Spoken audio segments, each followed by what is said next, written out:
Let's pray. Dear God, we thank you for these great information. We do acknowledge that all that we have belongs to you, and we are to be good stewards of that which you have given to us, Lord. And we thank you for our teachers, Karen, and others that have shared with us biblically, as well as just good wisdom as to how best we can take good care of that which you have given to us. So we pray that you teach us a lot and that we could apply it properly. In Jesus' name, amen. I want to thank everyone for coming here. Thank you, Pastor Fred. Today's really going to be a kind of continuation on retirement planning and distribution and also protecting the assets. But I really encourage everyone to go ahead and ask questions or type them in so that we can answer them to the best of my ability. And if I don't know it, now we'll try to find out and pass that information on. The first one is.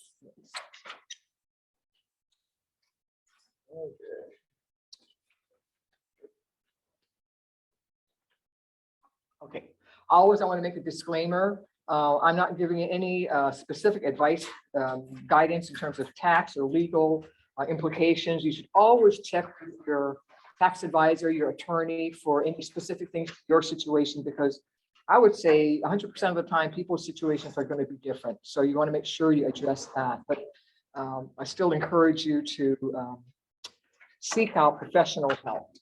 For the next part, I'm going to do a kind of a recap, and we've done this before. Really, I always want to put in front of all of us at all times that we live and operate in two worlds.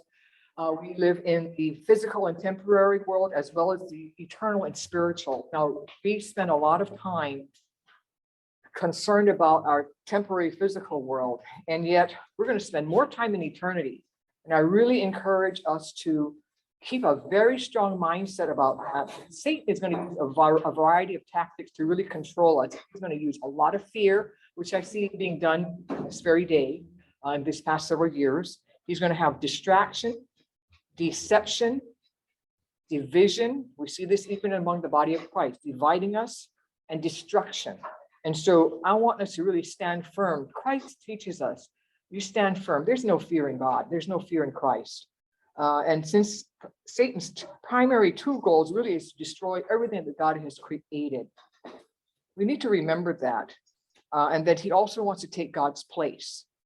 If we remember that God is in charge and he controls everything, including our very minuscule finances, if you want to think about it that way. It's so, in a very big way, very minor if we think about it in terms of eternity, not to have fear and worry, because number 4 is fear and worry are really a choice that we make.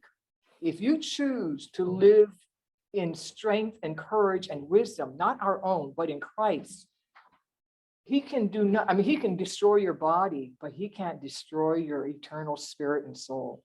So, and plus that, even if we are killed for wrong reasons, we'll be in eternity with heaven. So, hey, we'll be walking on streets of gold. Item number 5, Matthew 6:24. And just to remember, we cannot serve two masters. That's money and God. You make that choice, whether you live in fear and worry or you live in wisdom and strength through Christ. And I really encourage each other in that respect to choose God all the time. And second part in Revelation 13, verses 15, but particularly 17, 18, God has been very open with us from the beginning of time, that in the last days, and we may be in it now, or he may come many centuries from now, but in the last days, man will not be able to live and survive unless it cannot buy and sell, unless they have the mark of the beast, which is 666. We saw this example when Prime Minister Justin Trudeau shut down all the bank accounts over the past week of the Canadian truckers who were doing a peaceful protest. He shut down all the crypto accounts. He shut down all the bank accounts. Anyone that had contributed to their effort, he shut their accounts too. So we can see how easily Satan can use a whole bunch of bad things to control you. But again, you choose not to fear and not to worry. You choose Christ. So keep that in mind. If we are in the last days, then then this money is not going to be worth anything. Okay. The next one is, I'm going to now go into what I call the temporal physical world. If the world stays right side up, you have 4 choices for your retirement money. You can leave it there. That's number 1. And typically, if you have more than $5,000 in an account, in a 401k, a 403b, or whatever, typically the holding company will not bother you. They're happy to hold that money because they can lend it out.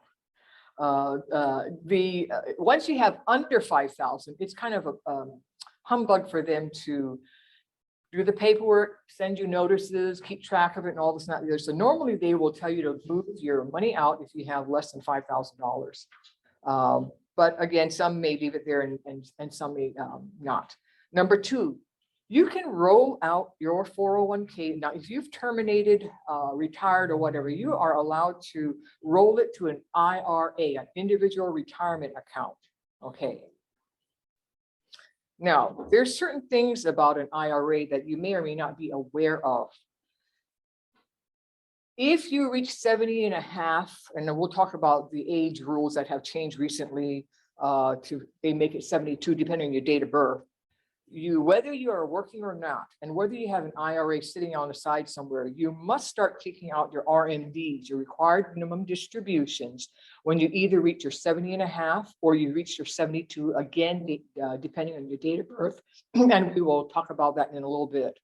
Now, I don't know why they made the rules this way. You can, whatever. You cannot add to an IRA once you reach age 70.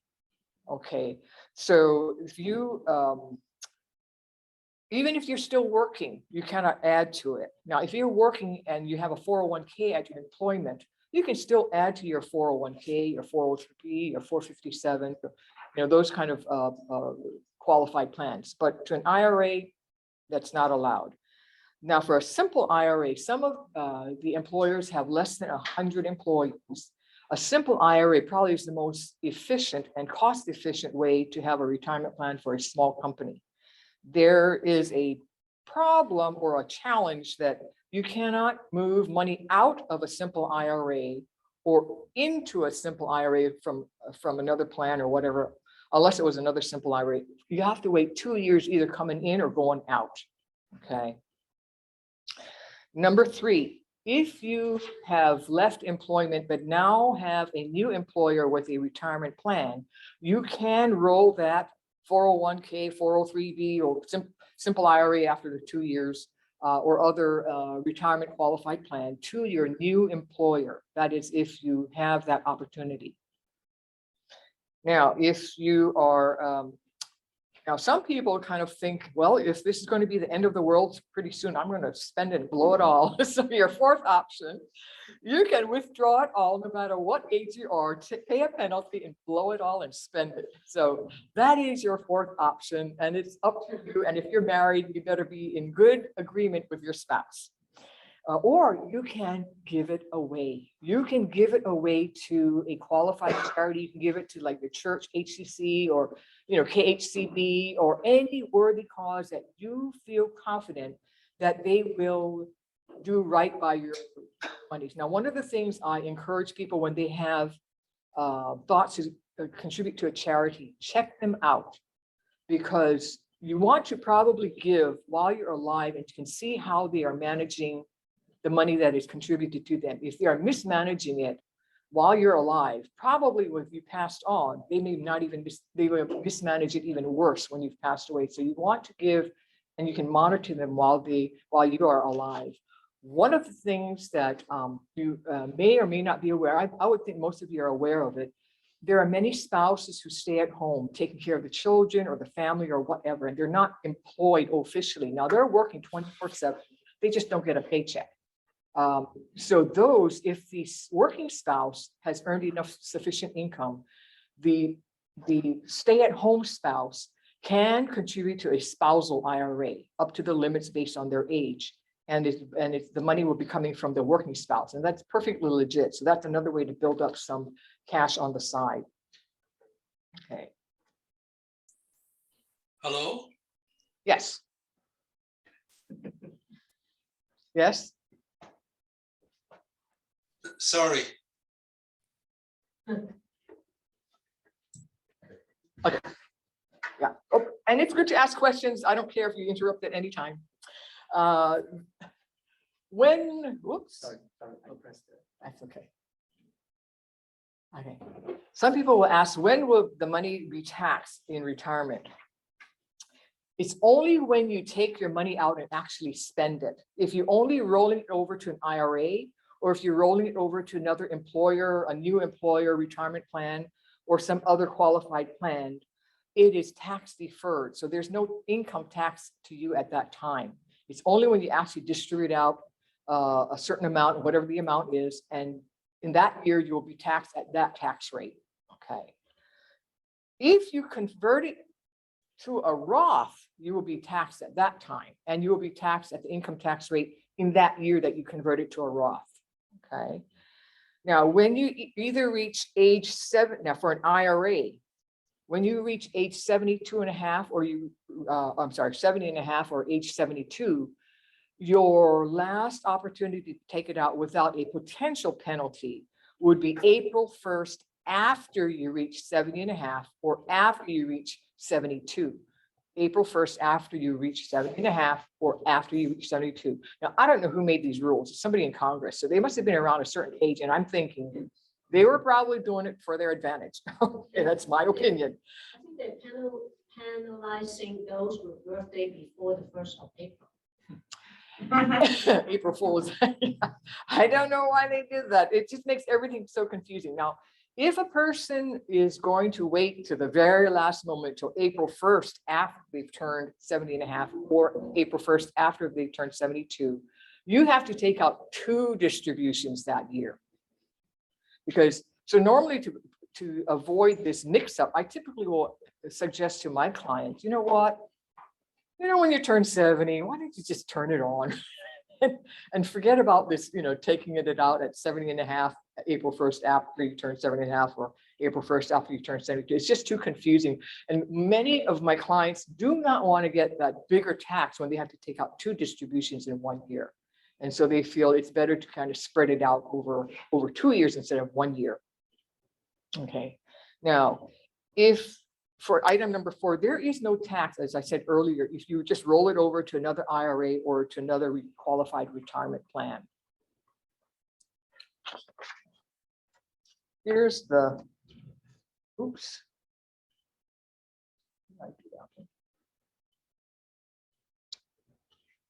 Okay. Required minimum distribution rules. People will ask, why is there a required minimum distribution rule? Because there are many good savers in our country. And I do know among the Asian community, we have probably a fair amount of good savers. And there's really no need to spend what they've accumulated for their retirement monies. Not all, but many. Now, the thing is, this money has never been taxed. Uncle Sam is waiting for the tax. And so that's why there's a push out to have a certain amount distributed out by the time they either reach 72 or reach 70 and a half. And that's the rule you'll see here is if you were born on or after July 1st of 1949, your RMD, your required minimum distribution date, is going to be the year that you turned 72. I don't know why they did that. If you were born before July 1st of 1945, your RMD age remains at 70 and a half. So that was very confusing to a lot of people. In the year 2020, when the lockdowns and everything was happening and the market was kind of getting a little volatile and unstable, that was the year 2020. They did not require the RMD for pretty much everyone. Some people didn't need or want to. Some people still took their RMDs. It was up to that person. So if you can remember, just track what if your date of birth is before or after that, then you know what your RMD will be for you if you have an IRA. And as I mentioned earlier, you may delay your first RMD distribution until April 1st after you reach age 70 and a half if you were born before July 1st of 1949. If you were born on or after July 1st of 1949, you may delay your first RMD till April 1st after you turn age 72. Again, just a matter of confusing everyone, which I personally find unhelpful. Now, but note, if you delay your first RMD, as I mentioned earlier, you must take 2 distributions that year. Otherwise, you may have to pay a 50% penalty of the amount you should have taken out. Plus, you have the joy of paying income tax on the money that you never received. So you might want to consider it. Now, from my experience, I have never heard or seen of a person that forgot to take out their RMD and where they got penalized 50%. Now, that's not to say that you all should try to do that. You should just try to do it accordingly and do the right thing. But again, to my knowledge, and I've been in the business now for 22 years, I have never seen a person penalized. We hope no one ever is. All right. Now, Roth distributions. We had a little, and I was so thankful that James Liu in the last session, I thought was just excellent, giving a really good information that was just coming at us so fast. And there was a part on the Roth information. Now, the Roth, the distributions for a Roth IRA are a little bit different. If you're under 59 and a half, and less than 5 years since the plan was first established, and they count January 1st of the year as the year that the plan was established. So even if you established it on December 31st of that year, they backtrack your plan start date to January 1st of that year. Okay. Now, if your distributions, if your contributions, here's the thing, doesn't matter what age you are actually, because you've already been taxed if you think about it. Uncle Sam can't tax you again, right? So you could actually take out your original contributions without any penalty, even if you're under 59 and a half. Now, I typically don't recommend that in the typical world, because your idea is to accumulate and grow your assets for retirement as you get to the riper old age of retiring. So if you take out your contributions well before time, you don't have the time for it to grow and accumulate on your behalf. Now, it's the conversions that you do and the gains and the profit that you earn off in your Roth IRA. Those are the ones that you have that 5-year rule where you must either the later of either you're 59 and a half or it's been in the plan for 5 years or more. That's the one. If you take it out before that time, you could be charged 10% penalty on what you took out beyond the contributions. Original contributions don't count. And then you will be income taxed on that. So if you plan to do a conversion to a Roth, I'll typically suggest do it quick so you can start your 5-year clock ticking and you can get past your 5 years sooner. Now, Question. yes.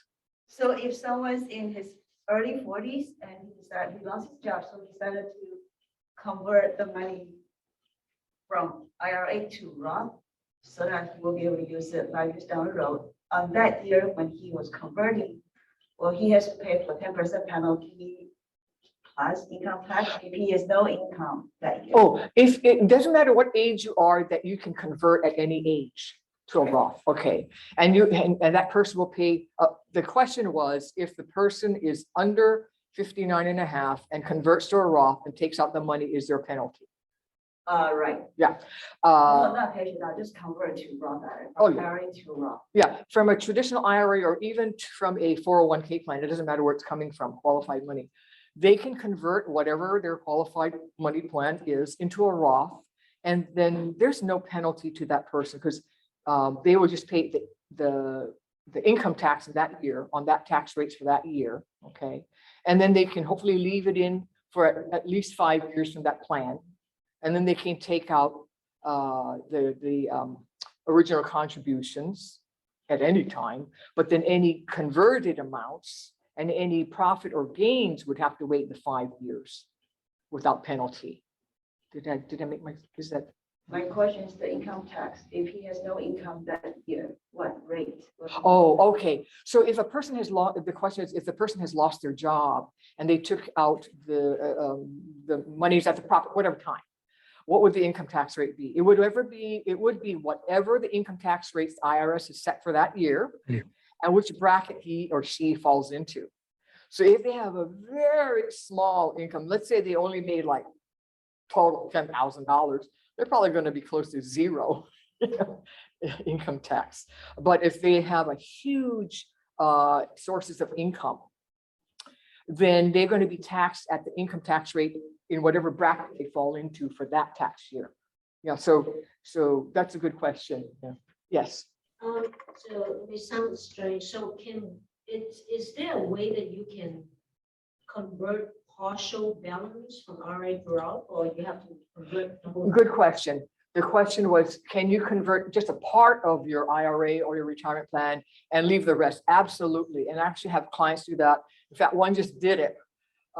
They didn't want to throw themselves into the next tax bracket because they are both working and they earn decent incomes. And so they wanted to convert a portion of theirs. And so the wife had kind of, I guess, with the husband had sort of calculated where the tax rate might be. And so they figured out how much they wanted to convert. So yes, you can partially convert and just kind of pay the tax over a period of years if you want to do that. And another stupid question is IRA always under one individual? Or is it Yes. The question is IRA always under one individual? Yes. Unfortunately, it's an individual retirement account. You can't piggyback other people onto it. I see. Yeah. So they can file married and separate. Yeah. Yes, it can. Well, the IRA. If it benefits, I'm sorry. if it benefits, to be in the short, lower tax bracket. The IRA, if a married couple contributes individually each to his and her own IRA, then whatever amount they've contributed to their separate IRAs, that will lower their married filing jointly tax rate because they each put money into their IRA. So that hopefully would lower them into a lower tax bracket. It may or may not, depends on how much their income is all over. Yeah, so it really is a function of what else are they earning? Are they getting Social Security? Are they getting other things? Pensions, whatever. Right. Mhm. Okay, the distributions. Yes, A question online. yes. Okay, a person over 60 years old and have IRA over 5 years or 10 years, and then transfer the IRA to the Roth IRA. Do I required to wait 5 years to take it out without any penalty? And you're under 59 and a half? Over 60 years old. You're And over the IRA already set up over 20 years. And I transfer those to Roth IRA. Do I need to wait 5 years to take it out from the Roth IRA without any penalty? So have you been in the plan more than 5 years? The Roth? No.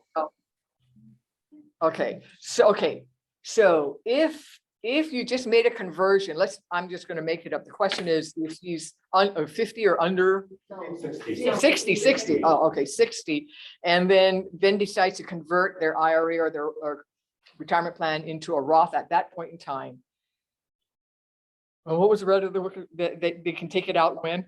5 years. In 5 years. Okay, if you're 59 and a half, you can take out any amount for any, whether it's original contribution or the conversion amount, or, well, it's a converted amount. So the whole thing, you'd have to wait 5 years, and any gains, you would have to wait 5 years. If you've waited your full 5 years, you can take out anything amount.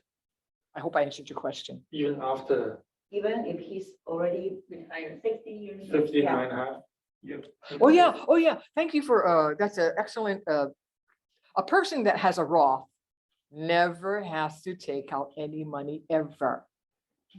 No, Never. No, his question is, he's already over 60. Uh-huh, So he already passed the 59.5. uh-huh. He just opened a Roth and converted the money into. He has to wait 5 years. Can he take out the money without the 5 years? You have to wait the 5 years, no matter what age.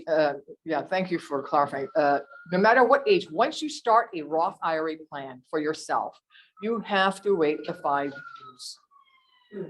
Okay. Okay, thank you. And also, no matter how long the IRA you have been, right? The money already in the IRA about more than 20 years. So that doesn't count have the 5 year in the Roth IRA, right? And we're talking, it was in the, are you talking, it's in the 20 years in the Roth IRA, is that correct? Oh, oh, if Okay, it's, no, no, no, no, I no, no. I withdraw. Oh, okay. I withdraw my question. I'm sorry. Anyone understand what I mean? Okay. I think the thing is because the statement up there is less than 59.5 and less than 5 years. So if neither one of those is fulfilled, for following the 2 points does not apply, right? So if somebody is 60 years old that have the Roth IRA less than 5 years, these two doesn't apply, right? They have, Because you're saying and, so we have Yeah. to fulfill these two conditions. yeah, if you start a Roth, it's 59, yeah, you should, they have to wait till at least, they have, if they start a Roth, let's say at age 20. Okay. They're supposed to wait the later of 59.5 or 5 years. The longer of, okay. But I'll double check on that. That's the way I took it off from my information. But I Thank you very said, much. yeah, but as I said, contributions can come out at any time. Original contribution. It's the conversions and the gains and the profit that you have to wait at least the 59 also in the 5 for the 5 years. Yeah. Yeah, and each conversion gains.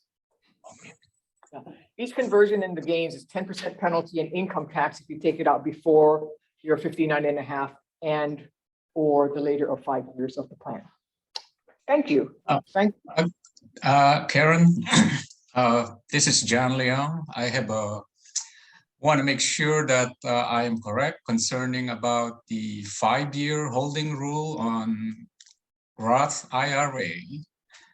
So as far as the 5-year, my understanding is that, let's just say a Roth IRA was contributed or converted in last year, 2021, either January 1st of last year or December 31st of last year. My understanding is that that's already counted as year 1. That's correct.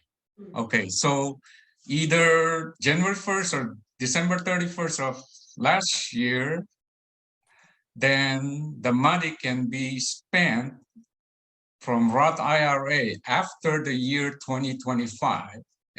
Is that correct? If that, so the question is. That's what, 5 years? That's the 5 years. The question being, if a person contributes, opens a Roth or makes a Roth, whether it's January 1st of that year or December 31st of that year, the year starts at January 1st of that year. That's what It counts as 1 year. Yes. Okay. And so then you wait your 5 years for any distribution of it. Again, you can take any contributed amount, your contributions can come out pretty much any time, but it's your conversions and or any profit or gains that you have to wait your 5 years. Okay, all right. Thank you. You're welcome. Okay, now. Karen, can I ask you to verify? Now, the 5-year rule is from the year of each conversion installment or the first one? No, it starts from the year of the plan. So even long if if you start the plan with, let's say, $1 only, Yes, and a few years later you converted 100,000. yes, So it will be starting 5-year counts from the time you Yeah, the It's year that open. you opened it, yeah, it would be the year, January 1st of the year that you opened the account, that would be year one. Okay, so That's it's why I not, said, open early. That's why open your Roth early. So your clock can start ticking real fast, but that is correct. The question is, if you, the clock starts ticking your year, 5 years, the year that you opened the plan, whether it was December 31st of that year or January 1st, that counts as year one. So now you just need 4 more years to complete out 5 years. How about if your second year you contribute, the second year you contribute another, what, 200,000? Do you count the 5 year from the second year that you count, or you No, go back no. to the first year? It's, the question is, if you contribute $200,000 in the second year of the Roth IRA plan, does that start another clock ticking? No, your clock started ticking on the first year that you contributed any amount. Oh, So thank if you put 200,000 in the second year, you're already in year 2 of the 5-year wait. So all you right, only have, thank you. yeah. So Now, can I convert, can I start the, convert it now, putting $1,000 in there and then wait till 10 years? absolutely. So the question is, so should I open, should a person open a Roth IRA with like $1,000 now to start the 5-year clock ticking? Absolutely. Yes. Then you can contribute and convert all you want over time. And so you can finish out your 5-year wait sooner. Right, and then I only pay the penalty on the 1,000 now, There's no penalty. There's no penalty to but pay. when I convert, I have to pay. You have to pay income tax. Okay. Yeah, you only pay income. Yeah, they don't penalize you trying to save for your retirement. Okay. Wow. Yeah. Okay, now what happened? This is happening now. What? What happened? Did I go backwards? There, somebody passes away. What happens if the Roth IRA or traditional IRA owner passes away? And we're seeing more and more of this. Now, if you're married, and I say legally, married in the eyes of God, if the owner passes, the surviving spouse changes the account to him or herself. It becomes his or hers. And if the person passes away and there is no spouse, and it goes to a non-spouse beneficiary, brother, sister, daughter, son, whoever, they have a 10-year time to distribute out that money. So, and I've actually had this happen where, you know, I think I mentioned earlier that the mother passed away and the daughter and the sons were on track and they were passing it out, distributing it out, but the daughter forgot. Number one. Yeah. Spouse change account to him or herself. Yes. That's not like required, right? Oh, That can be passed to the children instead of. absolutely. Now, a good question that was asked, if the spouse passes away, and let's say the surviving spouse does not want to have it become his or hers, absolutely. If they have named, adult children to be the beneficiaries, and the deceased spouse and the surviving spouse at the time they set up the account gave consent to that, not to be the prime.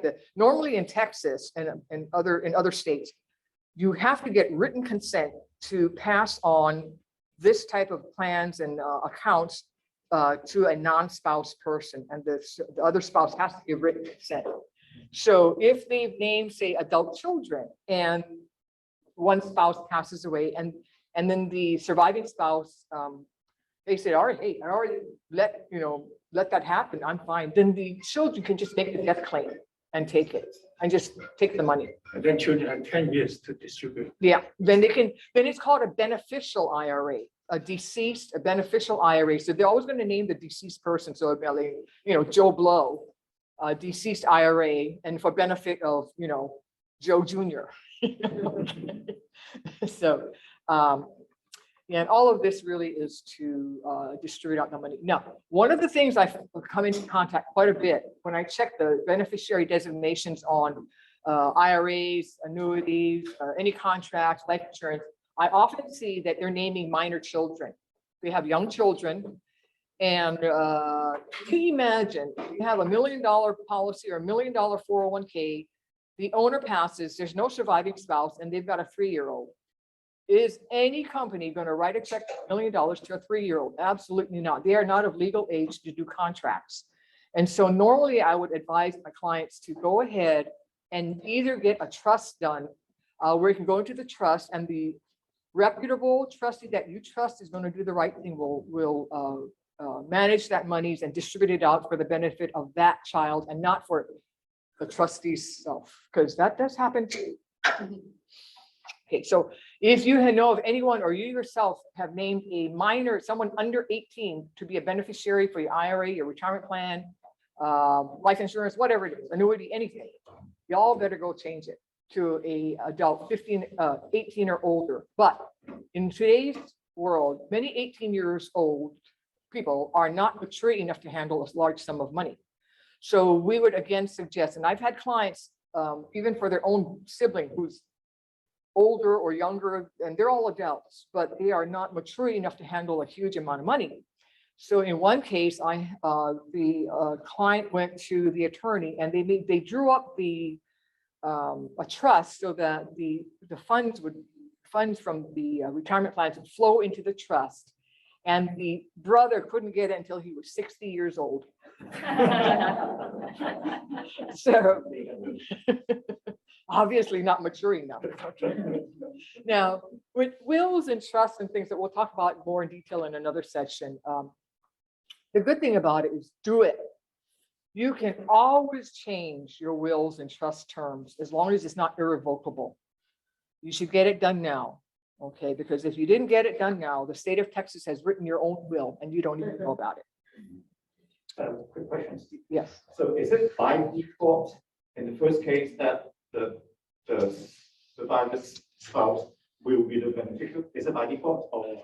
Typically, typically when you set up an IRA or 401k or some account, typically I've seen 99% of the time they name the spouse. Not always though. Okay. But so by default, it's not necessarily that case. Yeah, so make sure. And I did have a case where he was an airline pilot for that wonderful Continental Airlines. It's my favorite. And they had been married for a number of years. And so I was reviewing their, accounts and all this kind of stuff. And I looked on hers, and it still named her mother as her beneficiary.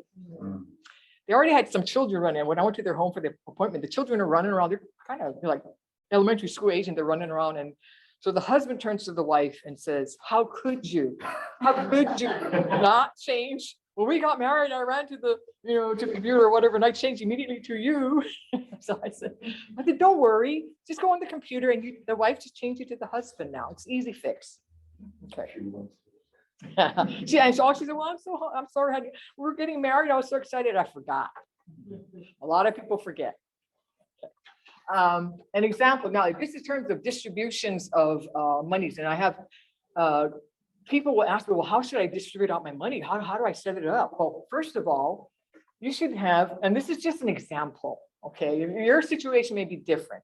So for Joe and Jane Smith, they decided they wanted maybe $60,000 a year. And I just kind of pulled that out of the air, because last week, I think I said the average couple was about 55,000 or thereabouts. Okay. So then just in case life happens, add 20% cushion. And I just made up that number. It's whatever you're comfortable with. So that brings another 12,000 into it.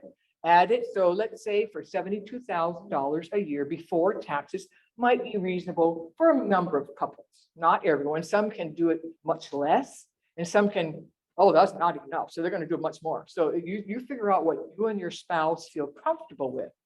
Then you estimate if one of you passes away. Now, remember, in retirement time, usually one person's going to die sooner. They die before the other one. And widows are usually in widowhood. Not that we want to knock off all the brothers, but normally the men go first. I don't know why God created you all that way, but you typically go first. He was law first. Now you kind of wonder how long Adam lived before Eve came along, but anyway, maybe just a couple days or whatever, one day, I don't know, but it was, but men typically go first.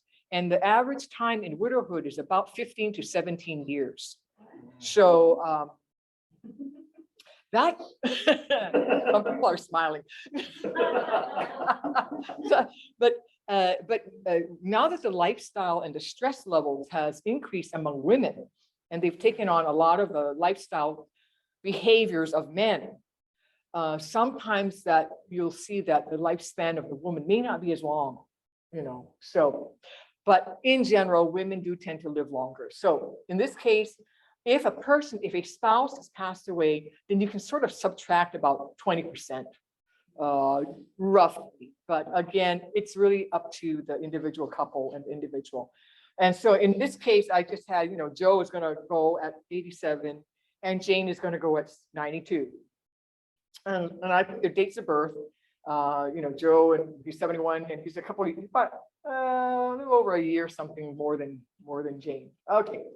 So here's how, it's just an example. I'm not taking into account inflation and all this and that and the other, but just an example. So I just kind of tracked it where Joe and Jane are about a couple of years apart. And then you see it over time, you know, Joe kind of passes away at 87 and Jane keeps going on to 92 and then she passes. So here's where well, what do we got coming in for the family? So Joe's Social Security is roughly $24,000. It's about $2,000 on average, okay? And then he passes at 85. I just throw the arrow down. Jane, in the meantime, is getting about $15,000 a year.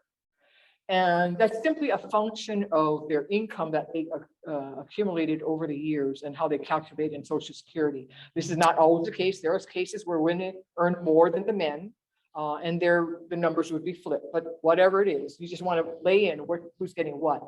So when on this first column here, let's say Joe has a pension or an annuity from work, and he's drawn down about, or 401k. So he's drawing down on just a 3% drawdown on 600,000. So that's roughly, you know, $18,000 a year. He's getting another 13,500 a year from a pension or annuity at a prior job. And then Jane, in the meantime, has got a $150,000 IRA or a 401k. And so she's doing a 3% drawdown. So she's adding another 7,500 a year. So they're adding up their total gross is about $78,000 a year before taxes. So they've more than met their estimated hypothetical $72,000 a year need or desire. Okay. Now, what happens if Joe passes away at 85? Not taking into account any inflation factors and those kind of, you know, cost of living adjustments. We're just going to use just straight numbers so you get the concept. So Joe passes at 85. Jane cannot have both her and his Social Security amounts. You can't double dip. So Jane will now assume Joe's Social Security amount, and hers will drop by the wayside. So she gets the 24,000. She still can get his pension if he set it up right. Now, if he set it up 100% joint and survivor, then it would be 13,500 a year, with or without COLA, cost of living adjustment. Most pensions that I've seen come in from big companies do not have a COLA, but annuities that I've seen, they do. It's just how it's set up. His 401k can still pass on to her, 18,000, and her little IRA is still giving out, you know, about 7,500. And so she's getting $63,000 a year. And again, this is all hypothetical. Just to give you an example, how do you lay out your money and your income sources, and how do you get yourself close or reasonably close to what you want to have in retirement or at certain ages? And so again, it's only hypothetical, and these are estimates, and it's not for real, but it hopefully gives you an idea of what you can do. Because oftentimes what I've seen people do is they accumulate a huge pile of money, the most that they can, and they throw it on the table. And then when they start pulling it from it, they just randomly grab from whatever accounts they have, kind of willy-nilly. They have no idea where they're pulling it from.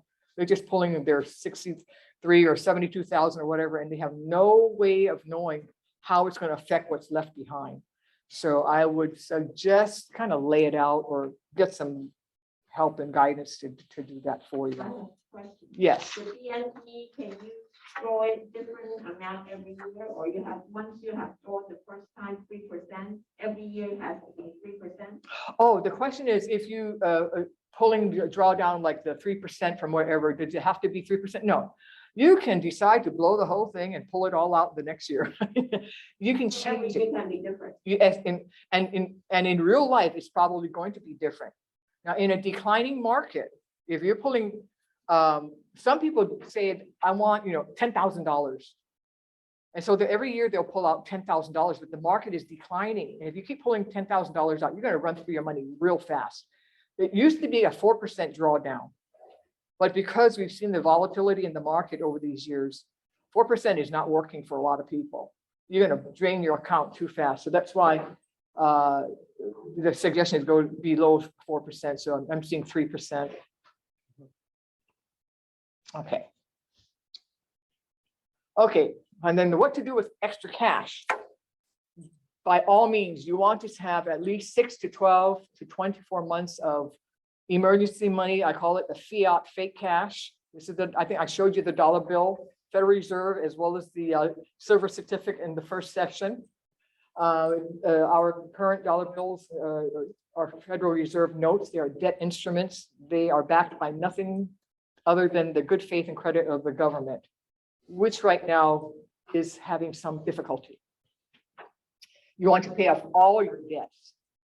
And since you are simply a steward, you might want to consider giving away more and more, and we've known cases where the encouragement is for people to start at giving away 10% of gross of income. And it's all God's anyway. And then God allows you to live off the 90%. But over time, if it's in your heart and in your calling, you may want to start flipping that number so that you would give away even 90% and live off the 10. And there have been some notable people that have done that and been very blessed and very productive in their ministry doing that.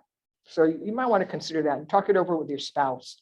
Again, normally when I work with couples, you have married and opposite. It's amazing how opposite they are. And so if you're going to do something like this, you really want both parties to be compromising in a good way to some reasonable percentage that you want to gift away. Okay.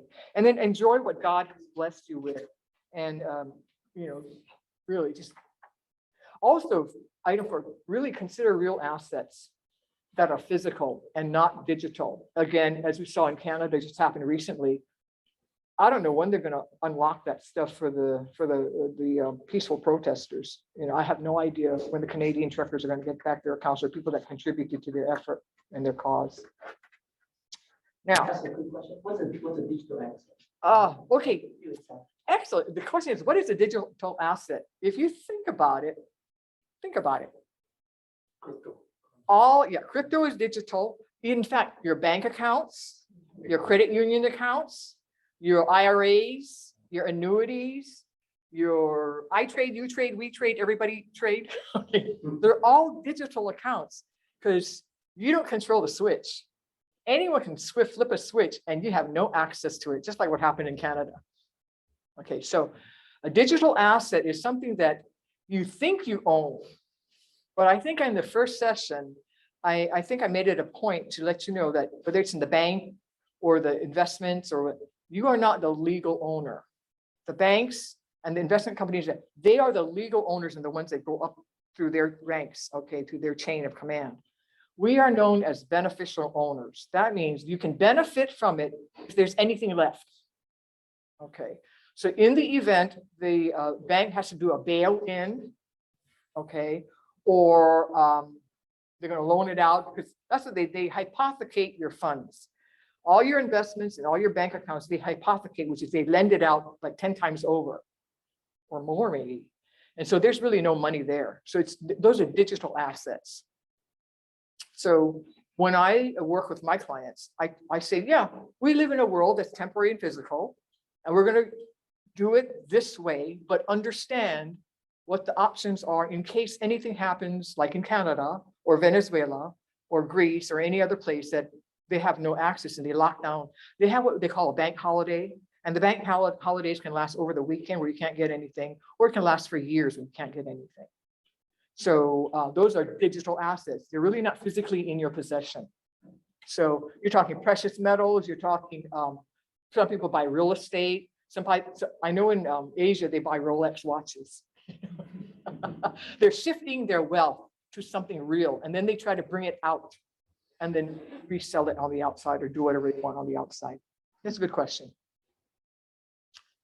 Okay. Okay, now, how can you protect our fake assets in the meantime? This is in the state of Texas. If you move outside of Texas, it may or may not apply to that state that you move to, but this is for Texas. Okay. The part of your house that you own is protected from creditor lawsuits. So let's say you're in a lawsuit and you lose and there's a judgment against you. They cannot take the part of your house that you own. Now, if you're still paying a mortgage, they can put a lien against your home for the part that you didn't pay off yet. Now, typically, that's just too humbug for the creditors to do against that. It's just too much humbug. So they typically don't do that. But my encouragement to people is pay off your house as soon as you can. So the whole thing is creditor protected. Now, life insurance monies, a death benefit, those are creditor protected in the state of Texas. So loved one passes away, you know, you're named as the beneficiary. That money can't, if you lost the lawsuit, you can give it if you choose to give it in the lawsuit. You don't have to. IRAs and annuities in the state of Texas are creditor protected. They are not creditor protected in all the other states. So if you plan to move away from Texas and you have a lot of IRAs and annuities, you might want to check. Some education plans are creditor protected, like the 529 plans are creditor protected. $60,000 between a husband and a wife are creditor protected. So you can decide, okay, honey, do you want your wedding ring or do you want your pots and pans? You know, do you want the clothes on your back or do you want the car? Or do you want the pet? Do you want to take Fluffy, or you know, what do you want? So the value that adds up to $60,000 between a husband and wife is what you can protect. For firearms, it's one firearm per person. A car, I think it's one car per person. Your clothes, your jewelry, whatever it is. But once you hit past $60,000, the rest is up for grabs. For a single person, it's half of that, so $30,000. So if you're single and you want, the Texas allows you to protect from lawsuit judgment, $30,000 worth of whatever. So you go figure out, is it your jewelry, is it your car, is it whatever, and do it from there. Retirement plans, your 401ks, your simple IRAs, your 457, your 403Bs, these are protected both by federal law and then by Texas law. Yes. You said creditors, does it include bankruptcy? Bankruptcy is a little different. This, I'm speaking in terms of where you get sued. Yeah, the question is, does it include bankruptcy, the creditor? No, if you're going to bankruptcy, and depending on what type of bankruptcy you are, you have to follow those rules. That's different. Yeah, but that's a good question. Okay, so I'm going to wrap it up, and then if there's any questions, so we have some time for questions. Again, we live and operate in two worlds. Always remember that. Physical and temporary versus the spiritual eternal. Always remember, Satan is always going around like a lion, roaring around trying to devour us. So he's going to use a variety of tactics to control us. And one of the biggest ones is fear. Putting the world in fear it's amazing what's happening now. It just amazes me how fearful, unnecessarily fearful we are. It's to really distract. It's like boiling the frog. I'm sure many of you have heard the thing about how do you boil a frog? Well, you put them in a beaker, put them over a Bunsen burner, and just start it off real slow. And the temperature just rises very slowly, so the frog doesn't realize it. So by the time it starts boiling the water, the frog is so stupid and he's cooked and he's dead. So that's how you boil a frog without him jumping out. You do it real slow. Over, and it could be over decades or centuries, a certain type of process is put onto people. It's done over many decades or centuries. And so that we don't realize we're being boiled like frogs. Okay, so we want to avoid being distracted by Satan. We don't want, the father of lies is Satan. He is great for deception. So, and division and destruction. So he's really wanting to take God's place by destroying his creations and taking his place, which is what Satan attempted to do and is still trying to do, even though he already lost. Now, the thing is, even though Christ has won, Satan doesn't care. He's going to try to take down everyone with him. That's where you stand firm in Christ. Nothing going to get you down. Fear and worry are a choice. So do not choose to live in fear and worry. That is, most of what are worried about never happens. And then remember again, the scripture, you cannot serve two masters, God or money.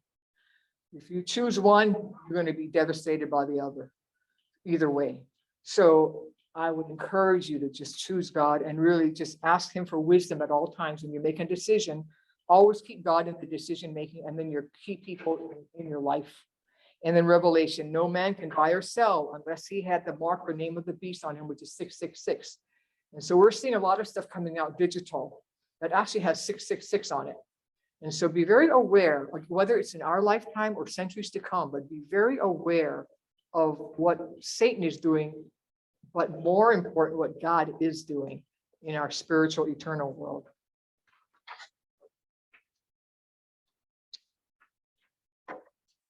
Okay, so again, I encourage people to plan ahead, really to avoid the conflicts, avoid delays, reduce the cost to you and your family and the headache, let me tell you, and to keep the family united.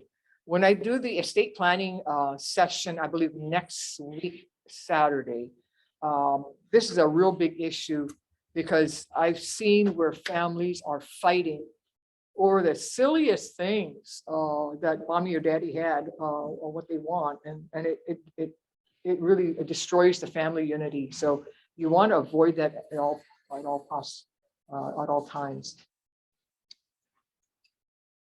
And then to get started, make it a priority. If you write it down, it's more likely to happen. If you don't write it down, it's less likely to happen.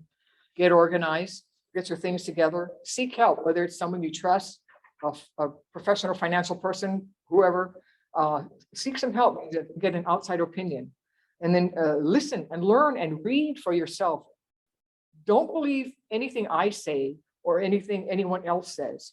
You should always question. Scripture teaches us, always question, even what you're told about the faith. You should always question if this is truly from God or not. And also from financial information, you should question the financial advisors at all times. And do your own read. Don't get into that, oh, just spoon feed me. Because some people will spoon feed you a whole bunch of garbage. So you want to learn for yourself and take the time to educate yourself. The best thing you can do is to educate yourself for real, and then test it out among your advisors that you want to work with or whoever, or your family members or your loved ones, and then check it out. So don't just swallow things, hook, line, and sinker. No, check them out at all times. And over time, your life will change and your situation will change. So you should modify. You may not want to have 60,000 or 72,000 a year. You may only need a lot less or a lot more. Modify your goals and then change it accordingly. So if there are any questions, Karen, can a person start from Roth IRA instead of IRA? the question is, can a person just start right out from a Roth IRA versus a traditional IRA? Absolutely. In fact, I've been suggesting to my clients, just start a Roth. Don't even, just pay the tax now, because the tax rates right now are the lowest we think they'll be. Given the situation, what I think is happening in the world economy right now, I would think everyone's in debt. The whole world is in debt. The tax rate's going to have to go up, is my opinion. I may be wrong. So if you have that same opinion, it makes sense to pay the tax in today's tax rates now, then wait later and get taxed on a higher potential tax rate. Yeah. Karen, there's a question online, say, how can they contact you if they have any questions? Oh, let's see. I won't give you my personal email because that's not legit. I will give you my work email and then you can, because I'm heavily, people in my industry are heavily compliance monitored for everything we do, which is correct. They should, because there are a lot of people that do naughty things. So my business email is HOK, so whole Karen, HOK at G as in green, W as in white, N as in Nelson, and then the word securities, that's plural, SECURITIES.com, HOK at GWNsecurities.com. It's okay at what? GWNsecurities.com. Did you mention you're gonna retire? So I was supposed to have retired years ago. But my clients and friends are the, I can't die and I'm not allowed to die and I'm not allowed to retire. So, but I said, even though I retired, I can still help you. You just call me and ask me a question. So I'm going to just repeat the question Okay. that have been asked online. So the first question maybe is already answered. What if the Roth IRA account is under only one name? It can only, what if a Roth or IRA account is only one name? It can only be under one name. Yeah, if it's under two names, something wrong. If a person contributed to Roth 401k in his or her previous employer's plan about 6 years ago, and he or she would like to convert that Roth 401k to a Roth IRA this year, does the 5 years rule still apply? You know, that's a good question. I don't know that, but I would think, but I'll verify that. The question is, a person as working and has a Roth 401k capability in their 401k plan, which is a good thing. And then they decide to roll out that Roth portion into a Roth IRA plan. Now, I actually just did one of those. And I'm thinking that 5-year rule just started with that, because it's two different plans.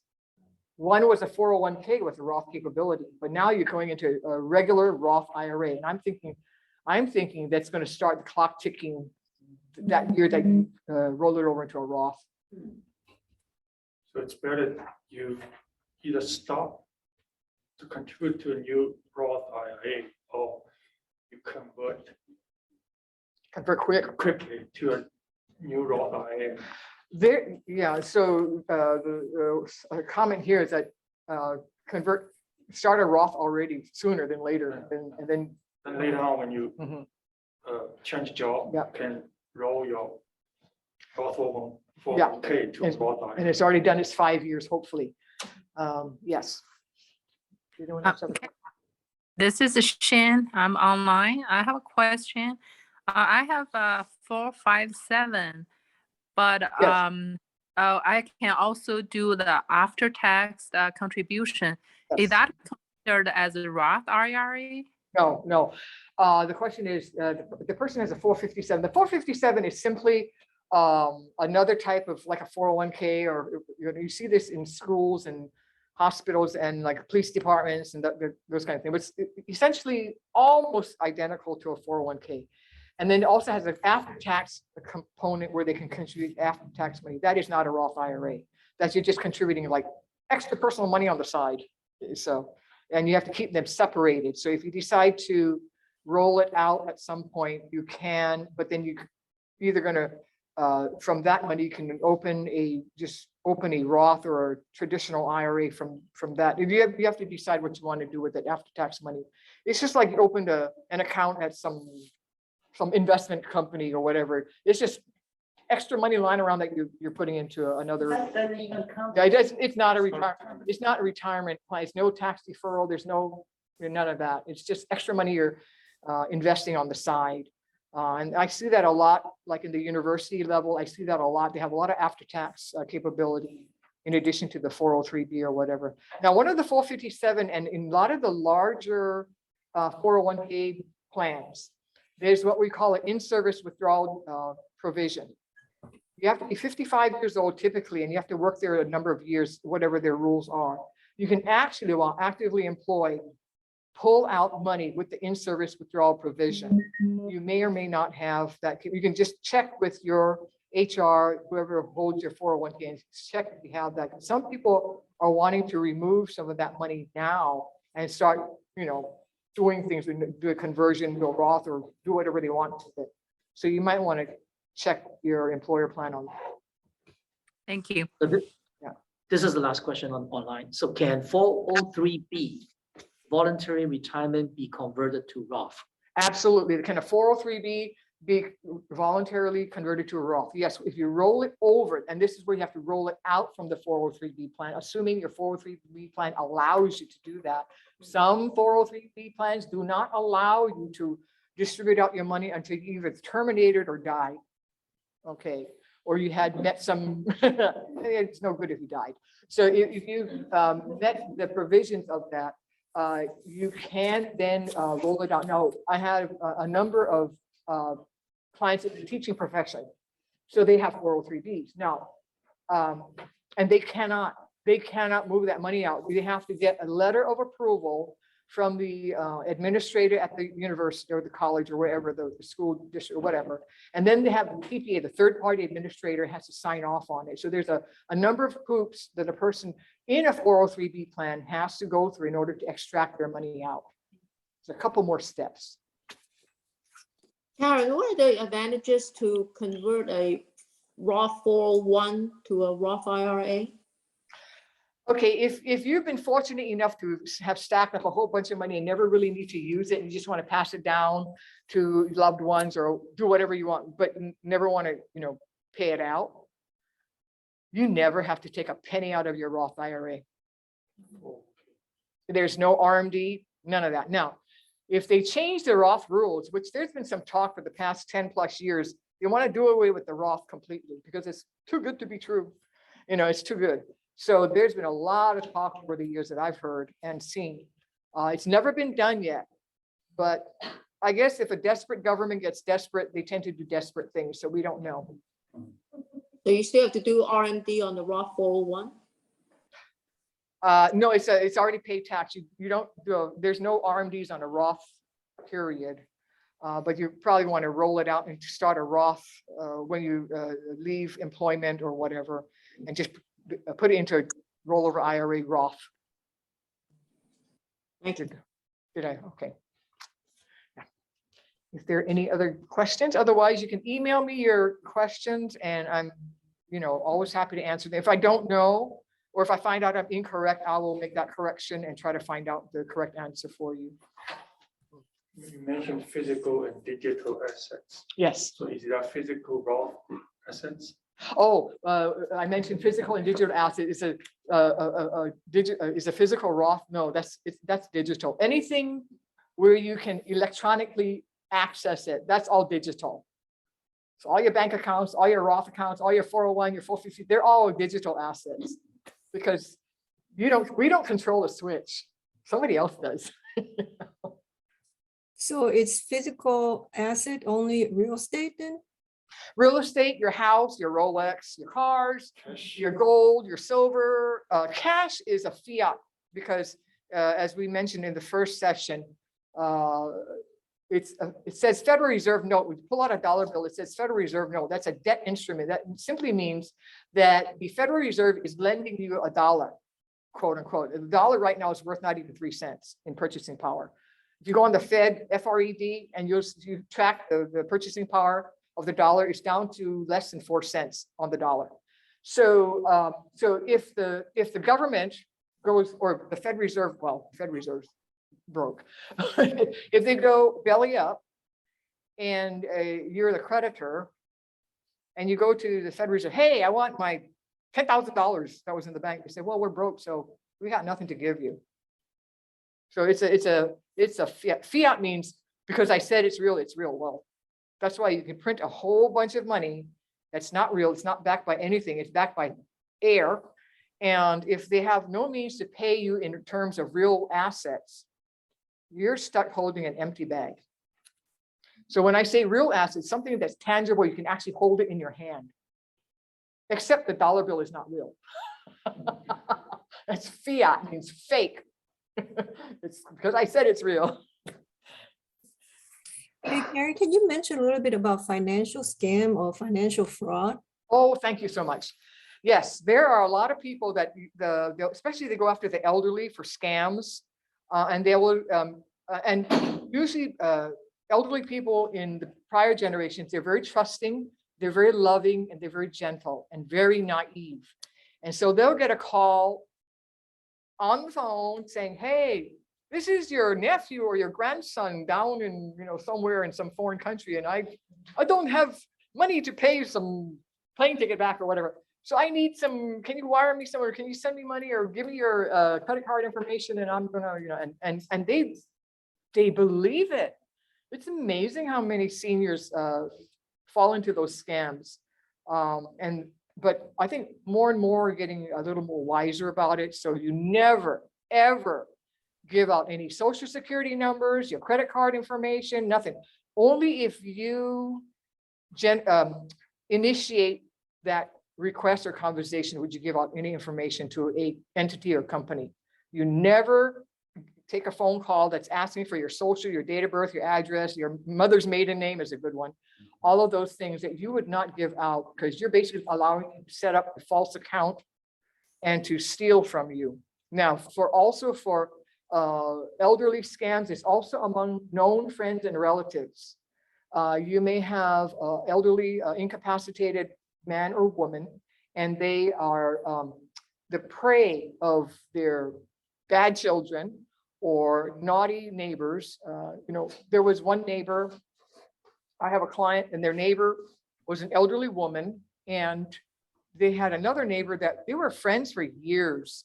And when the elderly woman got more and more frail, that neighbor would help, just kind of, they were so thankful. Well, when the woman died, the family went in and found all her stuff was stolen by that neighbor. So you want to be very careful of who you let into the house. Yeah, and fraud, we have fraud alerts also. I did have a client where he was not the best in terms of making good decisions. He was on his fourth wife. And he also was a very loving father. And he wanted to make sure that he had something in place for his 17-year-old daughter if anything happened. So we put something in place that was for long term and everything. Well, when he married his fourth wife, they started pulling some assets, including the thing we set up for his daughter. And so I tried to talk with them multiple times by email, by phone, by cell phone, by notes, by everything. And I documented everything.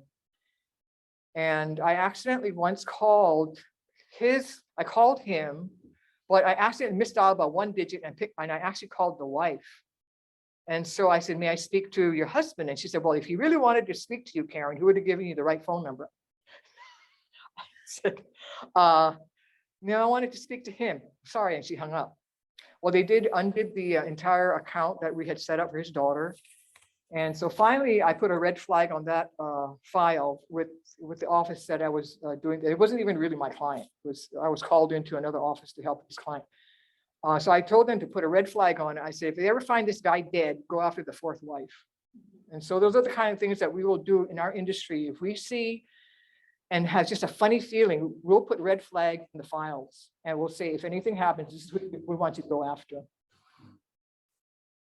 So if you notice abuse where you see physical marks on your loved elderly person, if they're afraid to, if they go to a bank with a kind of a stranger and they're trying to extract money out and they have the elderly person there making them sign things and get things out, if they're looking intimidated or not speaking, not looking you in the eye, those are red flags that you should alert the bank teller or whoever very discreetly.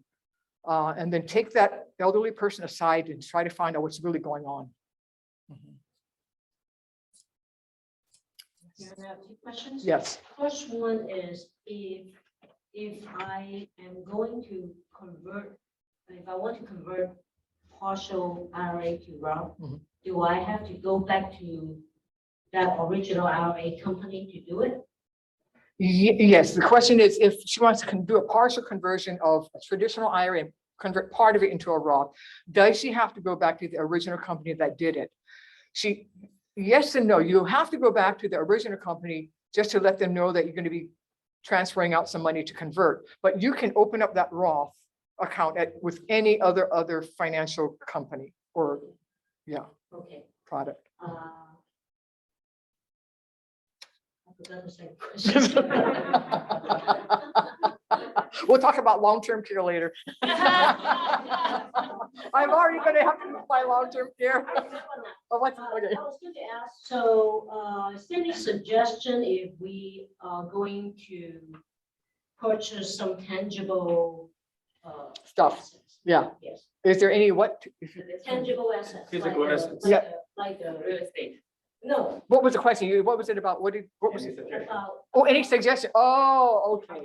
Oh, okay. Well, any suggestions on what kind of tangible asset to purchase? Yeah, and this really is, if you think about it, it's just really, it's not to make the healthy rich. That's not the idea. It's just to ensure what you may already have. So if one goes down in value, you've kind of replaced it with something else that may be of value or may go up in over time. So you're talking, a lot of people, I know among the Chinese community, you're talking houses. They like real estate. That's good if they don't tax you out of it with property tax. Okay, maintenance, upkeep and all this, or they just outright seize your stuff. But I mean, real estate is a good option. And if you like being a landlord, if you don't like fixing the toilet at 2 in.the morning, you may want to not consider that or hire someone else to do that. The other one would be just raw land. Some people purchase raw land. They may use it for something else or sell it. Sure. Some people purchase antiques, jewelry, gold, silver, gems, Rolex watches, cars, expensive cars. Anything artwork, anything that's physical that you can hold in your hands and that has value to you and value to others. It has only value. Okay, let's say you had a kid and they made an ashtray for you when they were 5. You get an ashtray, right? And like in my family, well, my dad smoked, but Mama did it. She didn't allow Daddy to smoke in the house. He had to go in the garage and sit in his car and smoke. But if they have an ashtray, it has a sentimental value to the person that receives it, but it has no value to anyone else in the community. So that's really not a valuable in that sense. Now, if it was made by like Michelangelo, if he made the ashtray, it might have a lot of value, but probably if it's your child, it didn't have that much value. So anything that you can physically touch, yeah. Now, oh, wait a minute, the fiat money, I was just looking on the online. Remember I told you, we used to have $1,000 bills, the Federal Reserve notes, and I remember seeing a $1,000 bill, a $5,000 bill, and a $10,000 bill, Federal Reserve.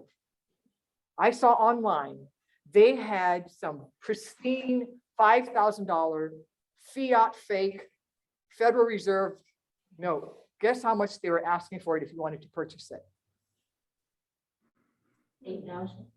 $250,000 for one fake $5,000 note.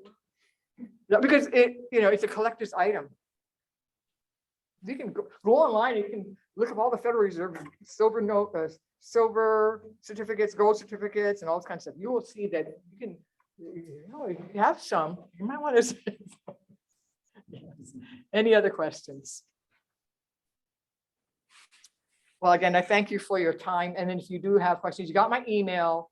Some of you have my personal email, you can always call or ask a question. But thanks. Thank you. Thank you.